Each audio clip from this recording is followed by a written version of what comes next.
профессия таңдай баштайт да. Ошондуктан араңарда болушу мүмкүн каалоочулар. Мен келечекте аскер адам болом деп.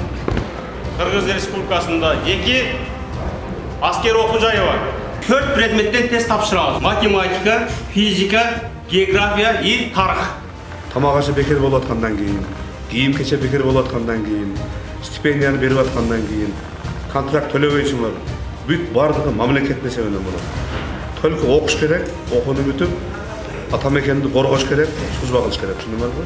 Давайте похлопаем, поблагодарим. Кыргыз Республикасынын Коргоо министринин буйругунун негизинде 2023 жылдын 1 февралынан 8 февралына чейин мектептердеги бүтүрүүчү класстардын окуучуларын аскердик кызматка жана аскер окуу жайларына тартуу максатында Ош облусундагы мектептерде жолугушуулар уюштурулууда.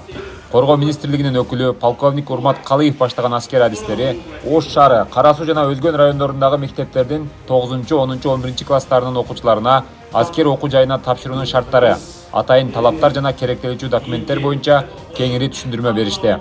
Ошол эле учурда мектеп окуучулары да өздөрүн кызыктырган суроолорун беришип, жеткиликтүү жоопторду ала алышты.